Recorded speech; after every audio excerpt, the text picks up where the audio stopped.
Hello everyone. Thank you so much for joining us today. It's an absolute pleasure to welcome you here to this first, but hopefully not the last, joint event between the Australian Academy of Technological Sciences and Engineering and the Male Champions of Change. It's an absolute pleasure to welcome you all here today. I'm joining you from Ngunnawal and Ngambri country here in Canberra, and I want to acknowledge the traditional custodians of the land from wherever it is that you are joining us today, because they are the longest custodians of knowledge, engineering and technology in the world. And as we acknowledge their leaders, their elders past, present and emerging, we also acknowledge the knowledge that's deeply embedded in custodianship of country. We have at the Academy 10 fellows who are male champions of change, which I think is a fabulous thing. And we also have, we're very, very lucky to have as a fellow the person who's the creator and the creative force behind the male champions of change, that being Elizabeth Broderick, of course. And it's an absolute pleasure to explore a nascent partnership between these two organisations, because I think together we have the potential to do great things. ATSE is a fellowship of leaders in STEM across a whole range of sectors, the public, the private and the academic sectors. And as leaders, you have an extraordinary privilege. You also have an extraordinary potential to bring change to our sector. We know that the statistics for gender equity in technology and engineering in particular have a long way to go before we get to parity at all levels of those disciplines and of the sector. And I think together we can absolutely work towards that. And it's not just because it's the right thing to do, but also because it's an incredibly beneficial change to make for organisations as well as for individuals. And that's some of what we're here to explore today. The fellows who have joined us here to speak as male champions of change have first-hand experience of the personal and organisational benefits of bringing gender equity to their organisations. And I'm delighted that they've joined us to give some of their experiences and to give you first-hand their experience of bringing that kind of change to their organisations and how that has changed themselves as well as their organisations. To share their wisdom and insights, I suppose, if you like. I am going to ask each of you to take some action after this event, and that action will be, because we're recording the event, this is going to be posted on the Fellows website, so the Fellows portion of the Academy's website after the event's finished. I'm going to ask each of you as participants to commit to inviting 4 other fellows to watch the video, to sharing that link and specifically asking them to watch the video and learn what you've learned today as well. And even better if those 4 fellows, those 4 peers that you tap on the shoulder are men. So thank you very much for joining us today. I'm going to give you a little bit about our logistics here. So as I mentioned, it's being recorded. We are going to have some presentations, and in a moment I'll hand over and start that. And then we're going to follow that with Q&A. I'd ask that you keep your microphone muted until we get to that Q&A portion of the event. And then if you can pop your hand up if you would like to ask a question once we get to that part of the event. So to put up your hand, you go down to the bottom of your screen and you click on participants. When the participants list comes up to the right hand side of your screen, you'll see at the bottom right there is a button that says raise hand. So just click on that button to raise your hand. Shamali is going to keep an eye on that and ensure that your question is heard and can be answered by the most appropriate male champion of change. I think that's all. So it's now my absolute pleasure to introduce the MC for the event, Elizabeth Broderick. Liz is the founder, of course, of the Male Champions of Change, and she was also Australia's longest serving sex discrimination commissioner. And she's worked for many, many years and with incredible energy to break down structural and social barriers faced by women and men and to promote gender equality. She's also globally acknowledged as a leader in this space and as a social innovator and an advocate. Liz is the United Nations Special Rapporteur and Independent Expert, and she's a Chair Rapporteur of the UN Working Group on Discrimination Against Women and Girls. So she has not only extraordinary national but also international experience and energy for bringing gender equity. So Liz, I will hand over to you to introduce the event and the panel. Thanks so much, Kylie. And thanks for such a wonderful introduction. It's great to be here, and to, as you say, it's reasonably embryonic at this stage, but I'm so excited about the potential partnership between Male Champions of Change and ATSE, because I know that both organisations care deeply about building an inclusive future here in Australia, and I think our partnership is one lever to create that change. So it's wonderful to join everyone on the call for this important conversation. Can I also start by acknowledging that we meet on Indigenous land? I'm coming to you from here, the land of the Gadigal people of the Eora Nation, and I pay my respects to elders past, present, and emerging. And like you, Kylie, just want to acknowledge this important leadership and contribution of Aboriginal and Torres Strait Islander people to STEM in our country, to engineering, and also the building of our nation. Today, I'm also delighted to be joined by three stellar leaders who really need very little introduction. They're ATSE fellows, but they're also members of our Champions of Change Coalition. We've got Larry Marshall, the Chief Executive of CSIRO, Tanya Monro, the Chief Defence Scientist, and William Cox, or Bill, as Bill likes to be called, the CEO of Aurecon. So three incredible organisations with three stellar leaders. And I'm very much looking forward to hearing the experiences they've had and the wisdom that they can impart to each of us about how to create more gender diverse organisations and ultimately more innovative, a more innovative nation. Every one of us is here on the call today, and I'm really pleased to see we've got a mix of participants of men and women, because Kylie, as you said right off the beginning, this can often be a conversation amongst women. And gender equality, gender diversity is not a women's issue. It's a key economic and social issue. And I think the importance of having men's voices, men's minds, men's brains, men's energy in helping us drive gender equality is just so important. So I love your call to action about every one of us, inviting 4 ATSE fellows to actually listen to this recording, and the more men, the better, I say. Because here in Australia, we have a relatively small population when I look at it compared to other nations across the world. And I think that means that more so than other nations, we need to draw on our full talent pool, our capacity to innovate, our desire to be a prosperous nation, and the future of work trends demands increasing STEM capability.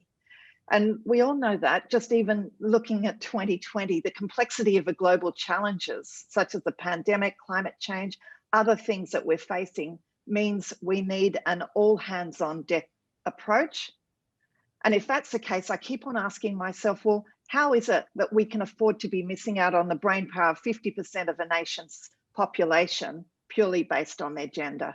Because that's just not an option. The fact is the talent is there. And it was just wonderful this morning. I'm turning on the radio and listening to the news about the Superstars in STEM program. I don't know if others heard it, but it was showcasing 60 talented women in STEM who are really smashing all our gendered assumptions about what women can and can't do, women technologists, women engineers, women scientists and mathematicians. And I encourage you, if you didn't see it this morning, there's a lot of activity on the web about the STEM superstars, so I'd encourage you to go and have a look. But even despite that, women today make up such a tiny percentage of Australia's STEM graduates. And I think when I look at the data, that's 16% of Australia's STEM graduates are women today in 2020, and that's only shifting at a glacial pace. We also have a crisis of women's attrition from STEM careers. I mean, one of the things the Male Champions of Change STEM group did last year was to conduct a survey across all their organisations that found that whilst women were more attracted to STEM careers, particularly because of strong purpose and the ability to shape our future, they were more likely to leave organisations. So there was a greater problem with attrition. And when we inquired into that everyday sexism, those micro moments of culture seem to be a significant issue. So we can't afford for women to be largely absent from the important role of shaping our future and solving the world's most pressing problems. And I see that particularly in my global role as the UN's lead special rapporteur on discrimination against women and girls across the world. You'll know that I travel to many different nations, although of course in the last few months that hasn't been possible. And some of the nations I was pegged to go to, when I look at their public health systems, are not ones that you would be rushing to in the middle of a global pandemic. But I think what I've learned is that what's clear today is that the world sits at a crossroads in terms of gender equality. What we're witnessing is seismic shifts in the technological, the legal, the business, the political and social landscape, and we can see the geopolitics changing just here in our own nation. And just at a time when we need greater levels of collaboration, we need to push forward men and women together, we're actually seeing an unprecedented backlash against all forms of women's rights, women's economic rights, education rights, as well as rights within the family. We're seeing that pushback in every region of the world. It's fueled by an alliance of populist and conservative political ideologies. We're seeing an increase in authoritarian regimes and governments and the rise of religious fundamentalism. And that alliance is leading to a backlash, and how that backlash is playing out is the introduction of more discriminatory laws, curtailing fundamental human rights for women and girls. We're seeing the elimination of university courses which are teaching gender equality, and we're also seeing increasing levels of reprisals against women human rights defenders. I mean, I can't tell you the number of women who are at risk because today they're choosing to speak out. And I was just reflecting before today that just on my call yesterday with some women's human rights defenders from Central America, I was told that this year 60 women's human rights defenders in Central America, in that region, have been murdered for just doing their work. So each one of you is here because you can care about gender equality. You care about our ability to shape a prosperous, innovative, and inclusive future. And today I want to challenge us to be the country that bucks this global trend of backlash and moves forward with strong and intentional action. Because not only does it matter for our nation's future, it matters to girls and boys, men and women, it matters to young and old, business, government, and the community. But if we are going to do that, it requires every one of us to play our part. And sometimes in roles like mine, you can actually feel worn down. You can feel frustrated by the lack of progress. And it's in those moments that I still remember some of the wisdom that I received when I went on a country visit to Ethiopia almost exactly this time last year. I met an incredible advocate on gender equality, and she told me, remember, Liz, you do your part and know that I will do mine. So today we're hearing from 3 panelists who are doing their part. And I know that many others of you on this call are working hard. And it is my hope that by the end of this session, every one of us will understand the urgency of the task at hand. And not only that, we'll be armed with some new insights, some new strategies that will help us do our part. So let me introduce to you the panelists and also tell you just a little bit about the Male Champions of Change. As Kylie said at the beginning, each of our panelists today is a member of ATSE and also a member of our Champions of Change coalition. This coalition was originally conceived almost 10 years ago now as the Male Champions of Change, when we brought together a small group of men, what we call the founding group, a group of powerful male industry leaders who recognized that reaching gender equality was not about fixing women, that actually women were okay as they are.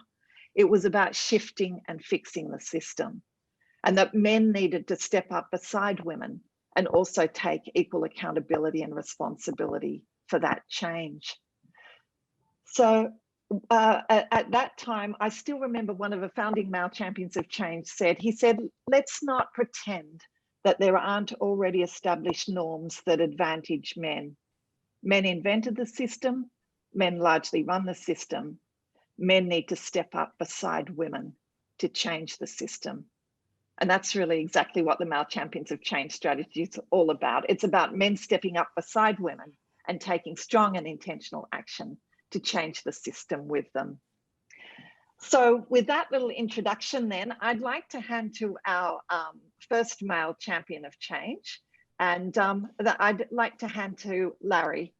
So Larry, you've been a male champion of change for I think about 4 years now.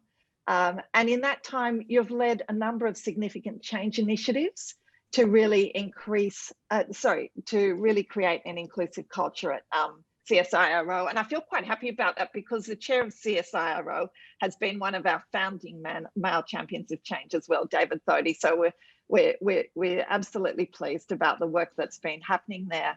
But I'm just asking you, Larry, what has been the biggest driver of change for you personally, and why do you care about these issues, not just personally, but also as CEO of the organisation?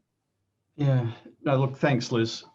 You know, as leaders, we sometimes have the danger of drinking our own Kool-Aid and thinking that somehow we're driving the change.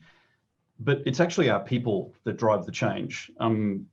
We need them to believe in us, and then we need to give them the chance to go forward and really drive change. And what's hard is earning their trust. You know, in my organization, great female talent had been passed over many times by management because they didn't fit executive demeanor or leadership material, whatever the heck that means. But when we actually intervened and gave them a chance, they outperformed in every way. Look at Kathy Foley, our chief scientist, but soon to be everyone's chief scientist. That's what properly empowered females can really deliver. Look at Sarah Pearce, the latest ATSE fellow and New South Wales Telstra Businesswoman of the Year. Look at Tony Mode, sad to say, our first female BU leader in CSIRO and Tasmanian Businesswoman of the Year. Or Lisa Harvey-Smith, the STEM ambassador. Let's empower these great female leaders and give them a chance to show us what real leadership could be. So I think it's all about them. Thanks, Larry. But just following on from that, I mean, not everyone would see the, the talent or actually even believe that women could step up into the roles that you've just outlined there. So there's something about you personally. And I'd be interested to understand what that's about. Why do you care about this? Because you're busy. There's so many things that you could actually engage with, but you've chosen to engage with this. So look, my father died when I was 10, and my mother pretty much raised me. In order to do that, she had to basically start her own small business. And I watched her struggle for many, many years. Because she had, women's issues. She had this strange aberration of an idea that she could go and run a business, like a man. And, you can't, as a young child from age 10, for the next decade, watch your mother struggle against all of these unfair barriers because she was a woman. And worse, she was a smart, capable woman, a driven woman who was just trying to feed her child and grow her child and give her child opportunities. You can't sort of grow up like that and not feel passionate about women's rights. And I think it even got amplified further when I had my daughter, who is, precocious, intelligent, driven, and not quite sure where she gets it from, but I'm really glad that she does, that she has it. And I want her to grow up in a world so that she doesn't have to fight the battles that my mother fought, so that she actually grows up with the same opportunities that I had, but not because she's a woman or because I was a man, but because she's a great human being and she's going to add value to the world. So you've been well trained, Larry, is what I'm hearing there, by your daughter, and of course also to see your terrific mum as well. One of the things, interestingly, Larry, that people sometimes say to me, oh, well, if we focus on gender equality, diversity, inclusion, whatever it is, that's going to take away our laser-like focus on science and innovation. I mean, how do you respond to people who have that fear? Yeah, look, we are we're seeing the greatest sort of rate of change that we've ever experienced as a human race. Technological change, geopolitical change, biological change. And, in that in that rate of change and exponential technologies, we're living in a continuous state of ambiguity. And the only way to navigate things that have never been navigated before, there's no playbook, there's no rule book. And, the same men in blue suits who created the past are not going to create the future. They're certainly not going to create a better future. So in high ambiguity, you need diversity of perspectives to give you the key insights that you need to solve these seemingly impossible challenges. You don't get diverse perspectives by cutting out half the population. So why halve our strength? We need every brain, every mind that we have in order to navigate through this. And in STEM in particular, girls between year 4 and year 8 in school, they come in equally passionate about STEM subjects as boys, but for some reason in that critical period, we lose half of them. We can't afford to lose half our strength. So we've got to find a different way to engage all of our people, everyone, because we need that diversity of perspectives. It's the compass that navigates us through the ambiguity that defines innovation. Thanks very much, Larry. I might move on to Tanya if I can. I mean, Tanya, as a leading female voice and role model in the STEM sector, I mean, you're such a great example of the opportunities for women. You're now leading Defence Science Technology Group. You've always brought a strong focus on diversity and inclusion. You've been involved in the STEM Decadal Plan, the formulation of that, the Women in STEM Plan, and also in Sage Australia. I mean, I'd like 2 questions. One is, why is it that you care so much about not just you rising yourself, but progressing gender equality for all women in the STEM sector? And also, what does strong leadership on gender equality look like for you? Thank you, Liz. The reason I care so much about this is because until we get to a point where only talent and the ability to contribute determines whether women stay in STEM and whether women get to senior levels in STEM, we've got a problem. I found as I was coming through the system, I was almost used as an example of why there wasn't a problem, and that was nonsense. I'm absolutely stubborn, determined. I'm the kind of person who will do something because someone says I can't. And you shouldn't have to have that personality type to be able to thrive. That's what makes me passionate about this. Now, what leadership looks like for me in terms of senior leaders in STEM organisations is accountability. I think it's rare now to find a leader who doesn't feel that they need talent and see that women contribute to that talent. But I think unless you have accountability and you can hold yourself to account through things like targets, through data, that's the strength of Sage. It forces organisations to really take a cold, hard look at everything from recruitment, promotion, all of their processes and policies, and actually self-assess and be held accountable to delivery. I think that's ultimately leadership looks like taking a cold, hard look in the mirror and deciding what needs to be done. And I'd have to say, my own organisation, I've been in the role year and 3/4 now, and we're not where we need to be. In my immediate leadership team of my 9 chiefs of divisions, I now have 3 female, which is wonderful. It's a factor of 3 higher than I had when I started. And I've made a point to be personally involved on every selection panel for my 2 downs. And we now have double the number of research leaders that are female than we had before, but we've got a pipeline issue because defence scientists tend to train up through the system, and we're not yet very good at bringing people in at the mid-career for a range of reasons that we're tackling. That success of these really capable women in coming up to that level means that we're depleted the level below. So we've got a lot to do, but for me, good STEM leadership means actually being really clear that, that the reason we want this is because it produces better outcomes, and being able to be really practical, so things like now every time we we put out a job ad. It's a requirement to run it through a gender neutral language filter to make sure we're not inadvertently putting people off. It's about instituting some of the leaving loud stuff. And I've found in this year of COVID, in my video messaging to staff, I talk about the new way I'm working flexibly in case that empowers others to do the same. So it's also about the practical stuff. Yeah, no, that's fantastic. And I love the idea that because someone says no, you're going to step right up and even more intentionally. Love that, Tanya. So I have no doubt that that's one major element of your success as well. But it's interesting. I thought I might actually just say why you're part of a Male Champions of Change strategy, because people might think that Male Champions of Change is all about men. Actually, it's not.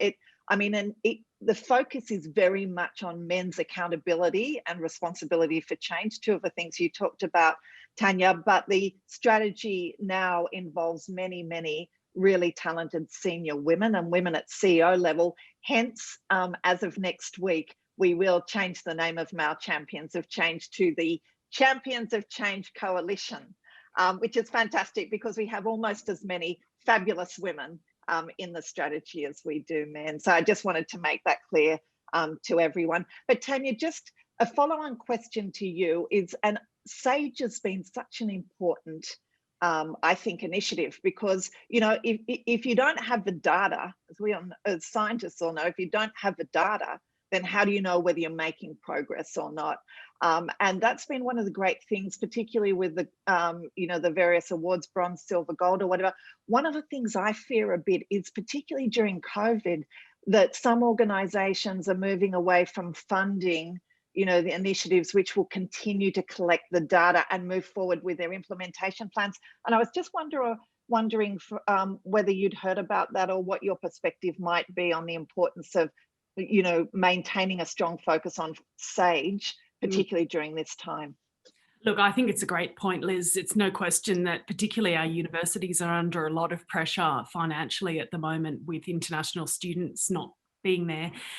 A couple of points. I think we do have risk around SAGE. I think we've had very good engagement at the bronze accreditation level.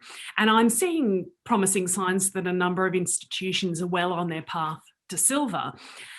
But I would love to see us as a nation have the courage to step it up a notch. Yeah. Certainly we've modelled SAGE on the Athena Swan program from the UK. I was there when that was starting to roll out, so I got to see it. And I got to see the UK have the courage to link it to funding. I think if we had the courage to link it to funding, it might change its importance in a financially strapped time. Such a great observation. Yeah, thanks very much for that. And it'll be interesting to see whether that maintains. I'm hoping it would in the UK with Athena Swan over this period. But yeah, you'd have to say it needs to head in that direction if we are to get really serious about it. So thanks so much, Tanya. What I might do then is move to Bill. Bill, at Aurecon there, you're focused on shifting the culture in engineering, which is, as we all know, it's been really traditionally male dominated. And I love it whenever I travel around the world and people tell me about, engineering. I say, well, wait a tick, go and have a look and see what Aurecon's doing back in Australia. And I have no doubt that that's due to the fabulous women that you have, but also your leadership as well, Bill.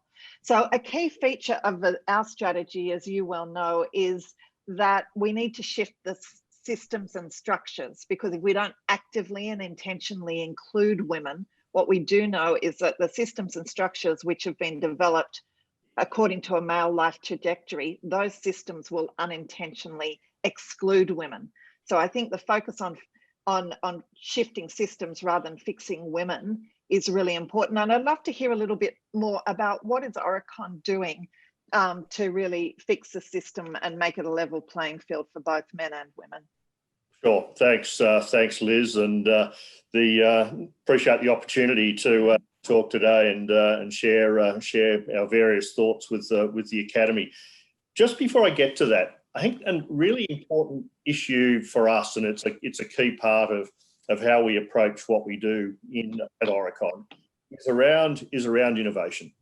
And we've talked about it. Larry and Tanya have already touched on it, and as have you.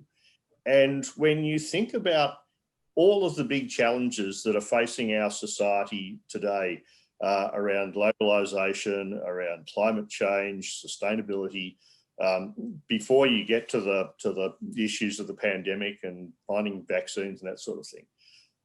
Getting a diverse mix of people to solve those problems is actually going to be, is going to give us the best outcome. And that, at the end of the day, is around having the best outcomes and the best answers to some of these big questions and these big challenges is what it comes down to. And so when you think about what Aurecon does in terms of creating a metro station, a solar farm, a wind farm, any sort of interaction that we have in designing a hospital, a university, and you look at the people that use those facilities, they are as diverse and as broad as you can possibly contemplate. So if you then think about that's all going to be done by a bunch of blokes, you can be pretty sure you're not going to get the best outcome in terms of the user experience. And so for us, it's all about sort of saying, who's going to use these facilities and how do we get the best outcome in terms of really challenging ourselves to come up with that rich, diverse group of people to be able to do that. And that really is at the heart of sort of why for us, it's such an important business driver. And from our clients' perspective, which are, in a lot of cases, large government organisations as well as the private sector, that's the big driver. And so when you see the quality of STEM talent coming through our universities and the challenges that we've got to face, it's just so important that we continue to sort of drive and motivate and agitate to get a more sort of gender diverse group coming through, because the big challenges can't just be solved with the group that's coming through at the moment. And so that's a big challenge. But the system has still got some real challenges. Let's face it. And so in terms of driving that concept of inclusive leadership and the leadership and the talent pool coming through has got to keep on being brought through. As Tanya sort of mentioned, the pipeline issue is not one that you fix overnight, but being able to keep working with the universities, keep working with schools, as we had at the Champions of Change a couple of weeks ago with Lisa Harvey-Smith and the work that she's doing. Being able to continue to challenge that pipeline and to bring them through is absolutely essential. And that's something that we've all got a huge responsibility to do that, to overcome some of the challenges in the system.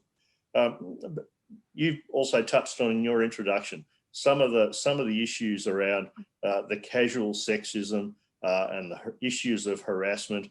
And let's face it, it's a challenge when we've got people going out to site. Construction sites are not easy places to navigate. And working with our construction partners to understand that that's a big issue for them. And from when I started in the industry to now, a lot has changed, pleasingly. But we've still got a long way to go in terms of that overcoming some of that sort of old blokey culture that comes through, and that's part of what turns university and school students off in terms of going into the industry. So making those changes and sort of really driving that change has got a huge part to play, but also putting in place really good, strong, flexible working arrangements and embedding that. And to Tanya's point, the leadership that we all show around using those flexible work patterns ourselves, that sends a really powerful message to our teams around, we do it, so we expect everybody else, and give everybody that freedom to do it as well, so that it's something that isn't seen as a policy that sits on the shelf. But if you actually do it, then that's going to be a black mark against you. You've actually got to turn that around. And it just reinforces coming back to the leadership behaviours and the inclusive leadership, and putting in the training around that, and to actually role model it and to demonstrate it through the business. so that the pipeline continues to be fed through. And there is nothing more powerful than appointing, stronger, diverse leadership teams so that the young professionals and the mid-level professionals coming through can see that no position is out of their reach. And that's such a powerful way of overcoming some of the systemic issues that are come a long way, sure, but there's certainly no room for complacency or rest on that particular issue. You're absolutely right on that, Bill. I had my someone, I'm not going to identify them, in my extended family. One of the younger members of our extended family came to me the other day and said, he had been invited to his organisation, very junior in the organisation, in the construction industry Christmas party, which was off to the strip club, and to counsel him on what he should say. Now, the organisation clearly doesn't have a whole lot of women there, but they're not likely to get many women. I mean, I'm just sitting there, 2020, and this is still happening. Unbelievable. So I couldn't agree more with your point, Bill, that maybe things that we just take for granted are happening in all organisations. They're just not yet. Which brings me back to the case for change, because I still think there are some who just don't understand the case for change, and particularly in your industry, probably, Bill, and in construction and engineering and whatever.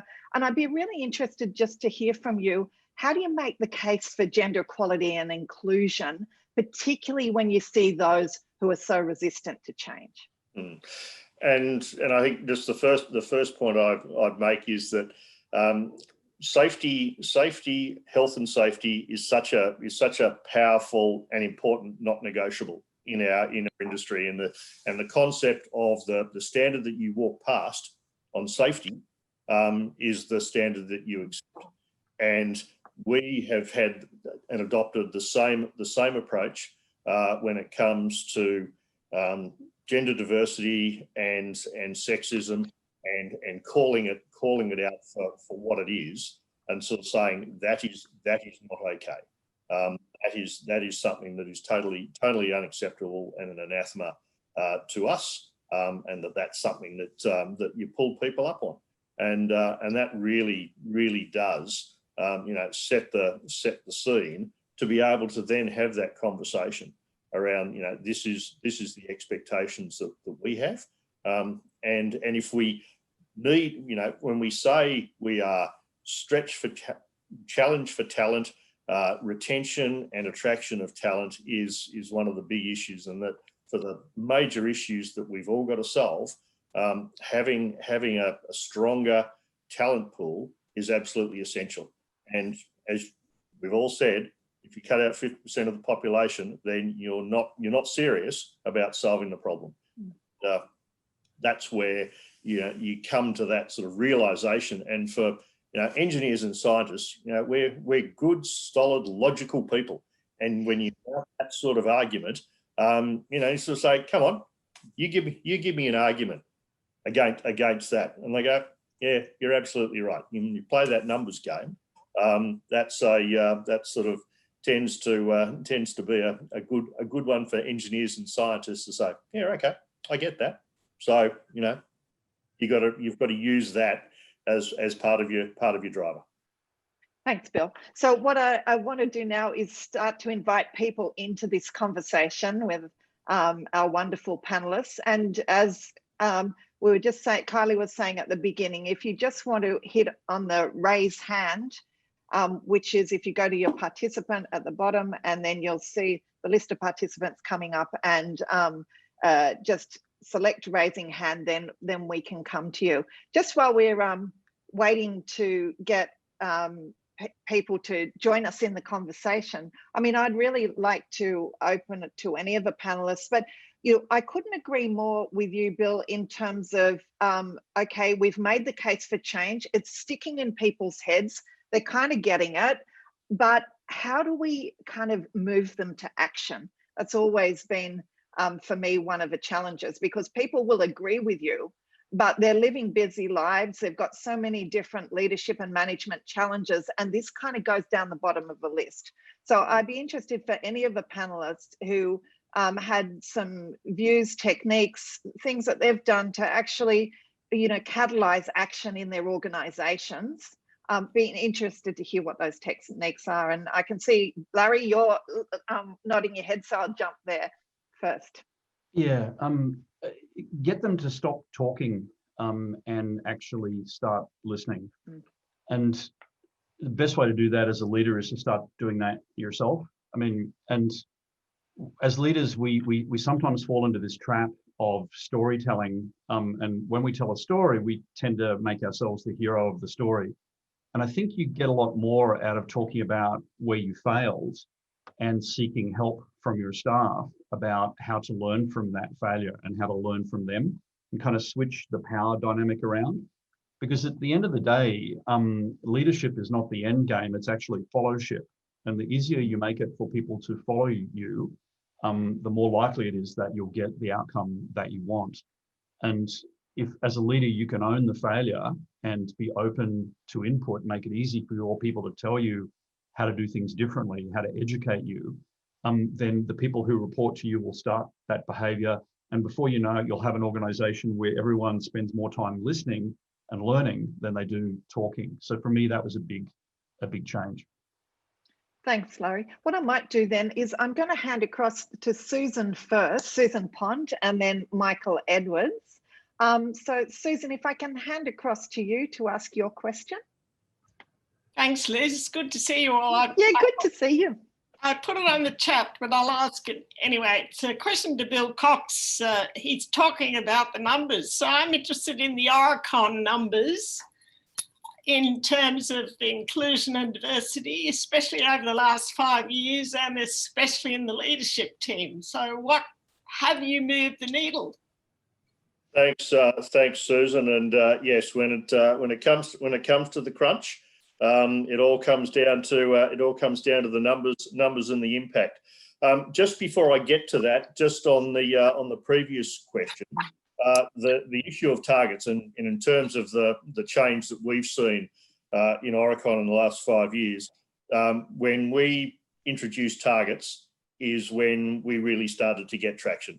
And there's no getting around that to really drive it. So in the last 5 years, in terms of overall numbers, we've gone from about 22% of women across the business, and I'm talking about Australia here because in terms of the measurement and the data that we have from a reporting perspective, and then that's gone up to about 38-39% in our most recent numbers in terms of overall gender balance. So an increase of about 16-17% over that five year period, and that's going from, we've set targets around having a 50-50, and sometimes we push ourselves to a 60-40 female to male graduate intake, which, when you look at the actual number of graduates coming out, is a very challenging target, and when us and all of our competitors are driving down the same path, that's really starting to push the envelope. But then when you get up into our leadership ranks, we've turned the dial by about 10% from where we were 5 years ago, with much more of a balanced leadership team, both in our geographic leadership teams, but also in terms of our group executives. So it's more to do in that, but certainly when you set the targets and you push people and you make that case for change, then you do start to get traction. The one other issue that's worth touching on around, and we see this in some organisations, it's not something that we do, around incentivising leaders financially around this issue. Now, I have the way our remuneration system and our ownership system works, it doesn't work for us.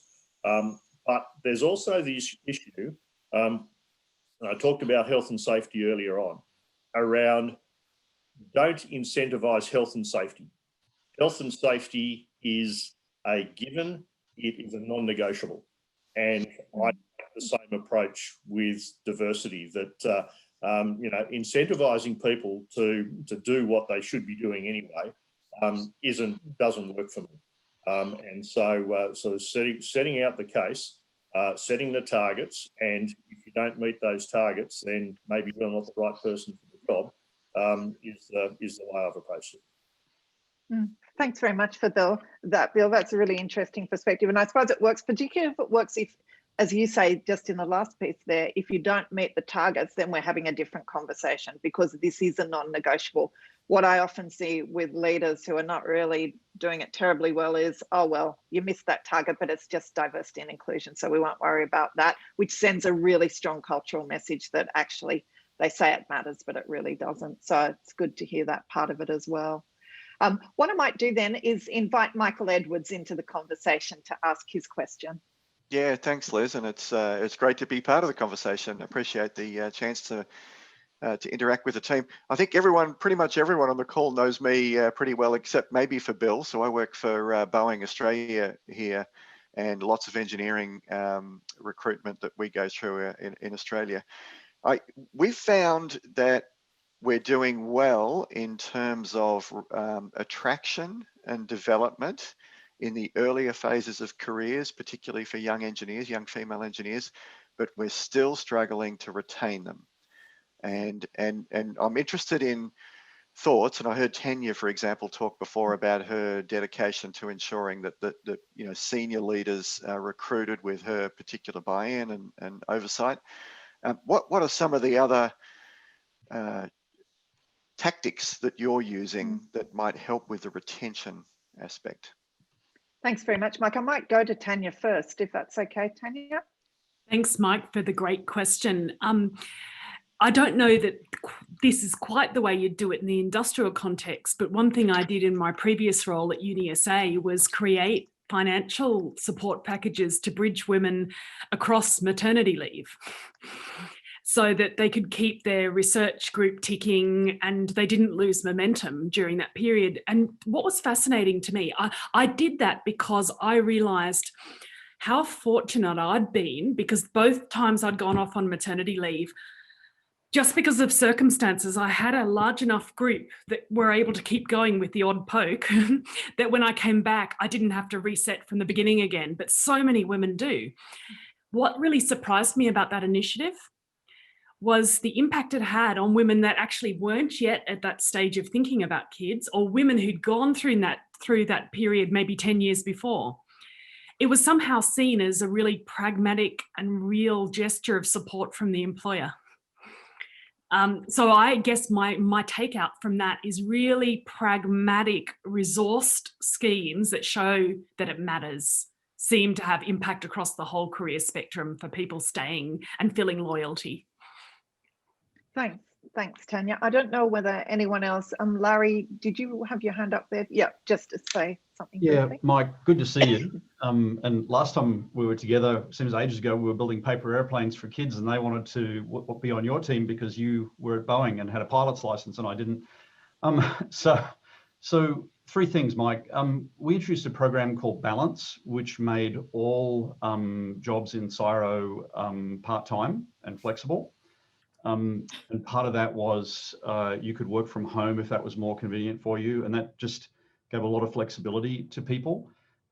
We introduced a system of giving people credit anytime that they had to leave work for some reason, caring, dealing with a sick relative or whatever, but if they had to take a period of time off or maternity or whatever it was, didn't matter, male, female, everyone got access to it. We modeled the gap in their career. We modeled what they would have done if they had kept working during that time using science and data science. And because we did it scientifically, most organizations get a backlash when they do something like that, an intervention. Because we based it in science then, and we're very transparent about it, it is very well accepted. And those two things made a big shift in our diversity quite naturally. CSIRO doesn't have targets. We have achieved very good diversity, not at every level, but certainly at board, my executive team, the CLT and so on, but not at every level. So we still have work to do. But the failure that we've had is during COVID, it's had a disproportionate impact on part-time, flex, Aboriginal and Torres Strait Islanders. Not a big shift backwards, but we made a ton of interventions proactively to try and prevent that, but we still failed. And there's something about the nature of a crisis that makes people silo, it makes them pull back. And that's the thing that keeps me awake at night as a leader. How do you nail the dial? How do you set the dial and nail it there so that, you know, when you're not around anymore and it stays there, so that when you're not looking, people don't revert back to the way they used to behave, you know, so that they do it when no one's looking because it's ingrained in their culture. That's the thing that worries me. It's such a great point, Larry, there as well, because I think one of the core competencies for leaders of the future will be the ability to lead through a crisis. And if, as you say, if women are pulling back at this time, that has the potential to disadvantage them even more. So I like the fact that you're lying awake at night thinking about it. When you get the answer, can you give me a bell? Which should be good. And Michael, just coming on to your things, because I think they're all great suggestions.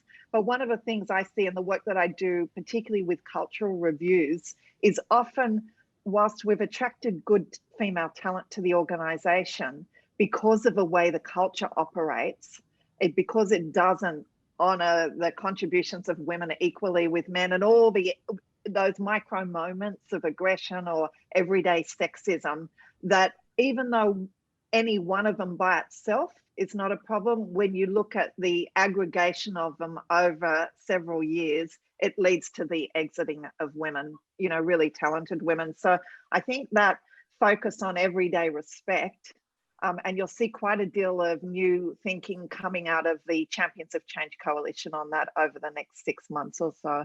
So it's really important. But thanks so much for your question.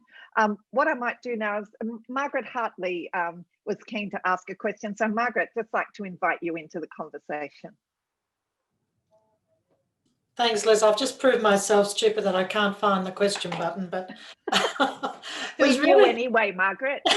It just actually follows up from what you've just said, Liz, about this and what Larry raised about you know, getting cultural change right across your organisation. And I'm interested in what the panel strategies and tactics are for addressing. Invariably, you get pockets of resistance. They say the right thing, they do the, you know, they manage up really well. And it's usually often can be at middle management level, which is so important for cultural change. And yet, if you turn your eye away, or in fact, if you see it's an area of resistance, and what happens when people are not making that change? How do you actually get that? So you've got people coming through your pipeline who are keen, understand your culture, want to work with you, your leadership groups busy doing things, but in the middle, it starts to unwind a bit. How do you actually target things like that? I mean, if you've got targets and they're not being met at a certain level, what do you do about it? Thanks, Margaret. Great question. Now, just putting it to the panel then, who would like to start? All right, Larry, Tanya, and then Bill, or whoever. Yeah. Yeah, so we use, not surprisingly, we're very data driven. So we try to measure everything that we can, because the data will really highlight when someone's, you know, talking, managing up, but not really delivering. And then you have to very deliberately interfere. And it's dangerous in any organization when the leader skips over multiple layers of management to interfere deeper down. But if you don't interfere, what inevitably happens, I don't know if you've looked at the kelp beds off South Australia, but you know the kelp moves around on the surface of the ocean like it's changing and it's doing all wonderful things. But down at the ocean floor, the roots of the kelp are exactly where they were 10 years ago, and you've got to swim all the way down and intervene if you really want to get that to move. And it's not pleasant for anybody, but if you don't do it, you won't get change. Thanks. I like that kelp metaphor, Larry. I'm going to pick that up and use that. What do you then just kind of pull it out, or? Well, sometimes you have to pull it out, yeah. But it's much better. Again, we don't use targets, but we measure everything. and we interfere when we don't feel that the numbers are changing fast enough. So in some parts of our business, they've changed very quickly. In other parts, they've been slow, and parts where they're slow, usually it's because the pipeline is weak, just as the nature of the system. So then we figure out what interventions can we make in the pipeline to account for the fact that there might only be 19% females coming through in the digital pipeline. How do we then change the recruiting process to help that business unit leader improve on their numbers? If we do those interventions and that leader and that team don't improve, then we make more significant change akin to pulling the kelp out. Thanks for that. So any further, or else we'll go to a next question. Tanya? Yeah, Larry, I love your kelp analogy as well. I may borrow that one. I think the additional comment I'd make is that the accountability can cascade. You know, we're at the point within DST Group where it became so clear to me that the pace of change of demographics would be glacial within some areas unless we do introduce targets. So that's the path we're on. Now, we've, I think, had the confidence to do that because of the really strong uptake in getting women into our STEM cadets program. So, you know, in the last round, we've had 45% women in that round. And given that we're predominantly selecting from, you know, physics, engineering type disciplines, I'm thrilled with that, but we can never be complacent. So, you know, the combination of targets and cascading accountabilities mean that I guess I'll be doing exactly as Larry described, which is holding people to account. But the other thing that I find helps, and COVID's actually helped with this, is flattening the communications across the system. So, you know, big organisations can be bureaucratic and they can be very hierarchical, particularly in defence, but we've been able to kind of have much more sort of face-to-face on screen with more people across the organisation, and that gives you a chance to try and break some of these barriers. Thanks very much, Tanya. Sorry, yes, Bill? I might just jump in and to provide another analogy, and for those of you who aren't comfortable with kelp, so we've got a lot of geotechnical engineers in our organisation. So when you start to explain the clay layer, which Margaret was talking about with the middle management layer, where you just can't penetrate down, you've got to be able to deal with it. So we tend to talk in terms of clay layers, with the emerging professionals and the young professionals coming up from below, and with the leadership coming down from above, sort of working to make up that clay layer, the middle management level, and infusing that middle management level with a more diverse group, then starts to become a very powerful agent of change. But you've got to be able to bring the people up through the system. And to Mike's earlier question, holding on to them by making sure you've got the flexible work practices. You deal with the gender pay gap is an issue that, you know, just does not go away, and you've got to keep on working on that to retain your best people, to bring them up through the system. But then once you can infuse the change leadership into that middle management layer, then you really can start to see the gains. And for us, we measure that in terms of performance, in terms of, you look at the units that are doing best and they've got those diverse teams, then you can really start to mount that argument for change that others get. Thanks, Liz. Thanks, Bill. So you can select your analogy. It doesn't really matter. They all end up in the same place. And then you've got to intervene in those who just don't get it. It's interesting. I was speaking to a CEO of a kind of mid-range organisation just recently, who was telling me he'd been part of a conversation. So there'd been men and women, and he'd been part of that, of his team. And then one of the guys told the what I call the unfunny joke, the one laden with sexual innuendo, and the men laughed, and then the women laughed. So this CEO laughed as well.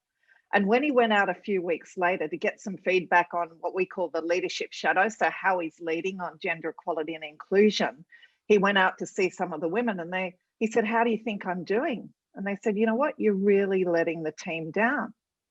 And he said, "Well, wait a tick, we've introduced new flexible work, this and that." They said, "No, when Steve, who always tells the unfunny joke, when he told that joke last week and you laughed, you really let us down." And this CEO said, looked at them and said, "But wait a tick, you laughed too," to the women. And they said, "Yeah, look, we laughed because the men laughed and Steve laughed. And if we don't laugh, we don't fit in and we don't have a place in this organization. But when you, the CEO, laughed, you let all of us down." And I think it's those micro moments as well, which come back to Mike's question and Margaret's around retention.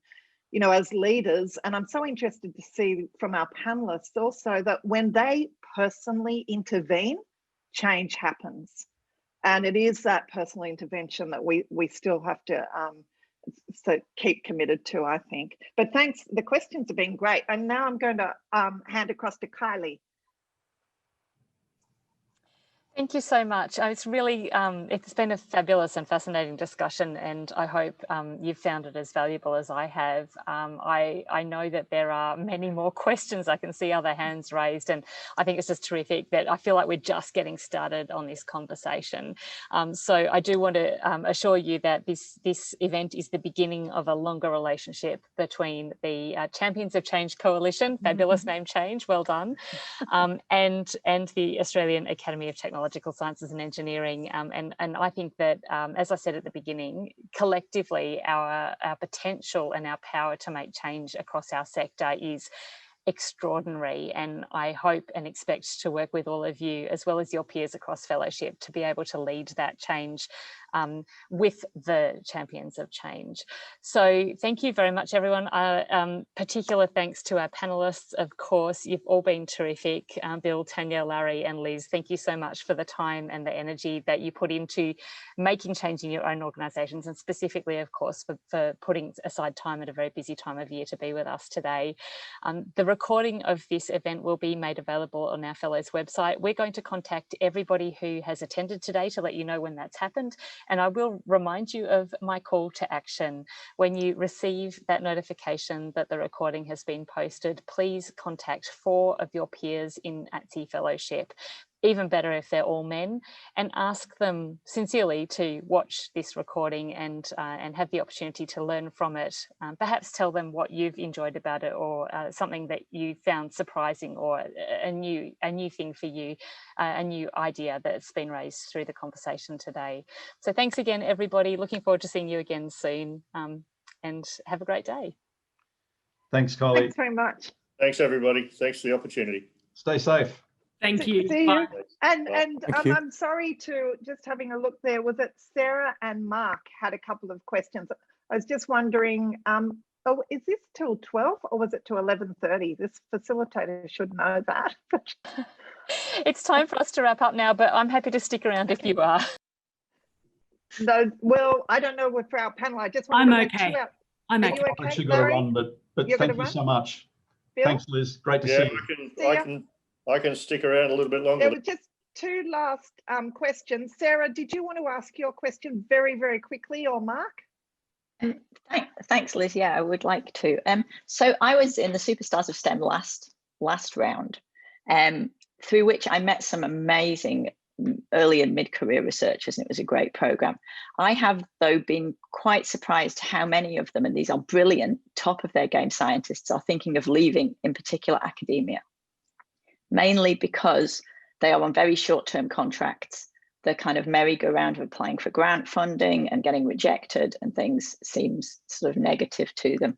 I wondered whether the panel had kind of any thoughts on how academia and in particular short-term contracts are addressing the pipeline, and whether that's having more effect on women than men.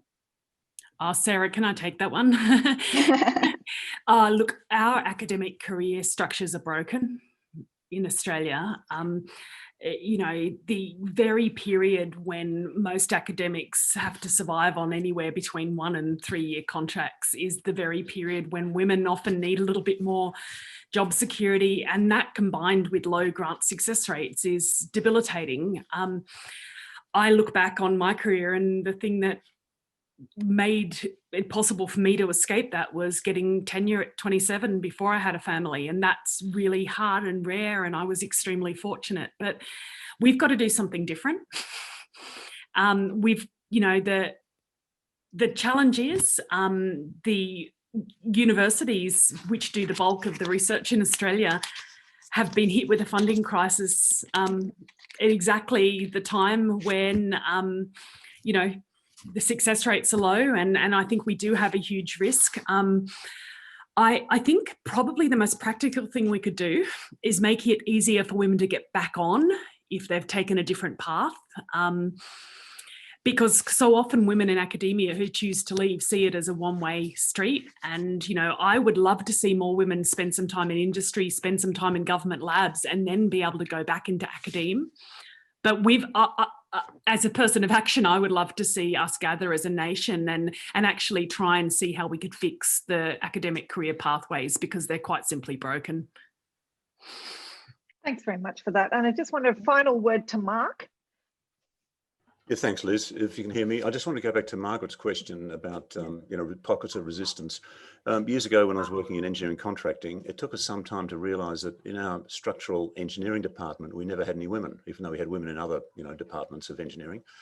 And then when we looked at it further, we discovered the chief structural engineer, a man, believed that women don't make good structural engineers, and he therefore never hired them. And in fact, I work in the area of mitigating unconscious bias as a consultant, but I realised that that guy believed consciously that women didn't make good engineers. That wasn't unconscious bias, this was his conscious belief. And of course, it's not a true statement. You know, men and women are just as good at engineering as each other, but that was his belief, and we couldn't persuade him otherwise. So as we talked about, you need to interfere and intervene when that happens. So we had an easy solution in a way. He was a very good structural engineer, probably one of the best in Australia in our business. So we made him a guru in structural engineering, but with no people reporting to him. So we kept him in the company because he was such a good engineer, but we just took away the management function and let other people, another person run that department. And I was always, you know, so disappointed by having someone in the organisation for years that we had never had any idea that that was his belief. You know, that women don't make good structural engineers. And I've got to say, I was going to ask Bill, in fact, you know, there will be people who believe that, maybe even some women believe that, but certainly I've come across men who believe that, even though it's not a true statement. So I don't know whether Bill has over to you, Bill. To comment. Look, I can imagine that is the case, and you know, it's a micro set of the whole issue of backlash that we hear about, that I hear about and hear reports of people sort of who feel that, you know, the tide has turned, and you can only get a job in this industry if you're a woman now, which is also complete nonsense.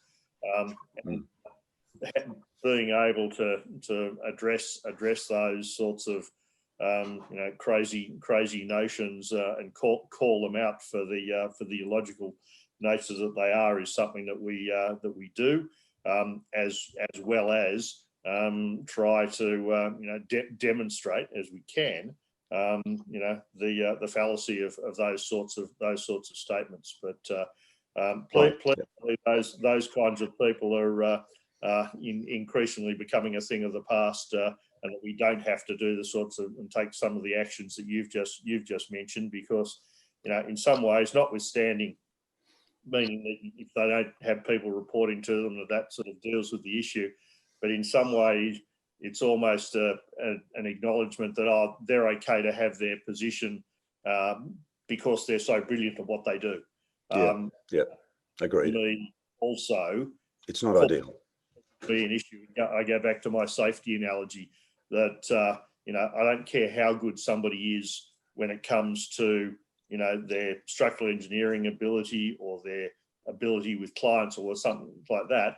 You know, if you contravene something that is core to our business, that's a problem. And I think it's that sort of message that also people need to see. And you don't do it often, but at some point you do have to take a hard line and sort of say, no matter how brilliant you are, if you're not on board with a core part of our strategy, then you're not on board. Yeah, that's a good point. Yeah. And actually, Tanya, you had a point on that, which I see in the chat, which is right. I'm hearing more and more, particularly with it around directors' roles, the perception that it's now hard for men. I didn't know if you wanted to comment on that. Oh, look, it's just one of those things that I think we need to develop better strategies for. That, you know, essentially saying we want talent and to remove bias in selection is seen by many as a threat, and it can generate some negativity, and we need better tactics for dealing with that. You know, I certainly hear echoes of that in terms of some of my choices for leadership roles, but you know, I hope over time we can shift it. And I'd have to just say though, it takes courage then from leaders to do really proactive things, because it can produce backlash. Yeah, I never got more backlash in my career than when I introduced some female-only engineering fellowships, but I'm so glad I did, because the talent that came forward was extraordinary. Yeah, good on you. Mark Hodge, sorry, you had your hand up. I don't know where you would like to ask a question. Yes, thanks very much, and great, just a brilliant discussion. A couple of quick statements and then a question that I'm genuinely interested in the answer for. So DMTC, we have a management team of about 20. It's a pretty flat structure. We do have targets for gender representation of, you know, the standard between 40 and 60%. And because we're a small management team, the movement of one or two positions can alter that percentage pretty strongly. I'm just looking over some data. In the last 4 or 5 years, we've had 6 females leave the team.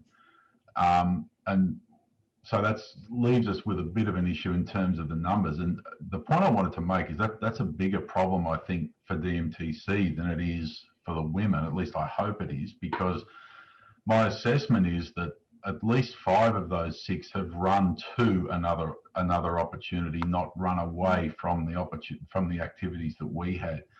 So the question I have, is there a framework out there that allows us to keep track of, from this gender equity perspective, is there a framework out there that allows us to keep track of your role as an organisation in the development of a career? And that may be that they only spend a part of the time with you, but to be able to say that you've made a positive contribution that's allowed that person to go on to a better opportunity somewhere else.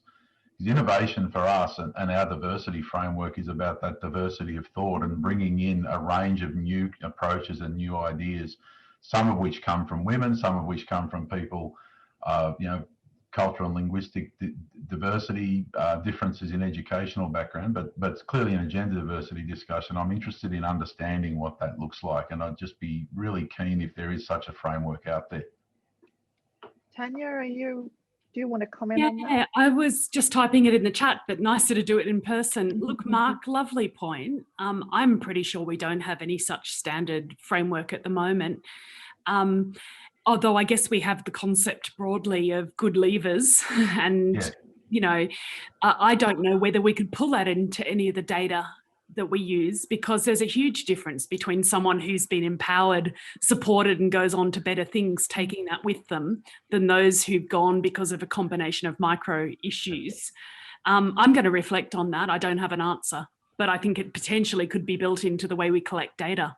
That's the first for me then. I've found something that Tanya doesn't have an answer for. That's Well, good on you. I'm glad we didn't cut off your question. A wonderful discussion. Thank you very much. Yeah, thanks very much. It has been a wonderful discussion and I've really enjoyed it. I think, Kylie, as we said at the outset, that it's the beginning of many, because there's so many strategies that we could talk about, and strategies that ATSE's developed, but also strategies that you'll find on our Champions of Change Coalition. And one of the ones that we're really trying to shift on is a different approach to sexual harassment. And it really, Bill, comes back to your point as well. with seeing sexual harassment and your ability to be free from any form of harassment and violence in the workplace, and particularly creating workplaces that are, you know, that are safe places for both women and men, but particularly looking at the issue of sexual harassment, which is quite a gendered picture. We've really gone all in on a disruptive approach. So we've totally shifted our approach, recognizing that what we've done in the past, however well-intentioned, has really not worked. And we're going to attach it much more to leadership, but also the workplace health and safety agendas, because every organization has a system for that. They don't negotiate outcomes, as Bill said. So why are we negotiating outcomes on sexual harassment, which in a sense is a form of psychological safety as well? And it might, Kylie, at some time in the future, be worth just exploring where the main shifts are and what those organizations which are really leading in this area, what they're doing differently. So just one suggestion for future thought as well, but it's been a wonderful conversation. Just picking up on Kylie's point, you know, we did say at the outset that every one of us would, as a call to action, ask 4 people to listen and watch the video of this conversation, and I'd love it if each of us actually did that, and particularly if we invited men into this conversation, because it's men and women working together, taking strong action that's going to really create more innovative, more prosperous, more inclusive Australia. And that's what we want. So I'll hand back finally to you then, Kylie, and thank each of our panelists. They were brilliant. I knew they'd be brilliant, but it's confirmed they absolutely are. So thank you so much, Tanya, Bill, and also Larry, who's had to run, for being part of this discussion today. And thank you to you, Kylie. Thank you too, Liz. I have nothing further to add except sincere thanks to everybody, and we will be in touch with you once the video's been uploaded on the Fellows website. We'll see you again soon. Thanks. Thank you. Right. Bye. Thanks, everybody. Bye. Thanks, Liz. Bye.